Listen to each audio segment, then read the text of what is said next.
থালাপতির ক্যারিয়ারে হঠাৎ ইতি। দক্ষিণী সিনেমা রাজপুত্র কোটি হৃদয়ের বাদশা, যার নাম শুনলেই বাজে তালি। 2 দশকের বেশি সময় ধরে যিনি রাজত্ব করেছেন তামিল সিনেমায়, কিন্তু হঠাৎ করেই তিনি ঘোষণা করলেন এই অভিনয় জীবন এখানেই শেষ। কেন এই অকাল বিদায়? বিজয়ের চারপাশে ঘেরা রহস্য, রাজনীতি, পরিবার, নাকি নিজস্ব দর্শনেই পরিবর্তন, নাকি আরো গভীরে লুকিয়ে আছে এমন কিছু যা আজও গোপন।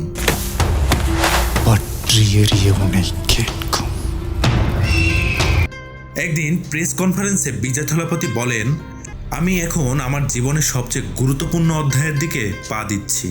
এরপরেই আসে ঘোষণা, তিনি গঠন করছেন নিজের রাজনৈতিক দল তামিলগা ভেত্রি কলগম।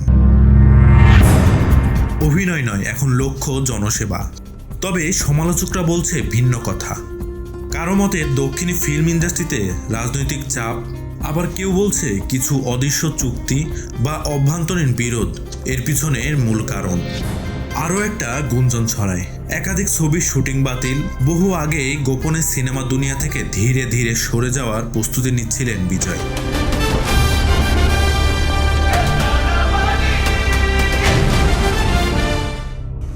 আর ব্যক্তিগত জীবন, বিজয়ের পরিবার, সন্তানদের ভবিষ্যৎ, সবকিছু মিলিয়েই কি এই বড় সিদ্ধান্ত? নাকি রাজনীতির কাঁচা পথ চলায় সুরক্ষা চাই বলেই কি এই দূরত্ব?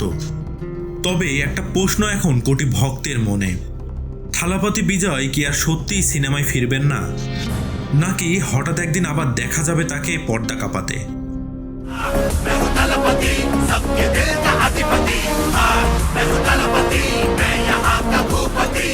সময়ই বলে দিবে উত্তর।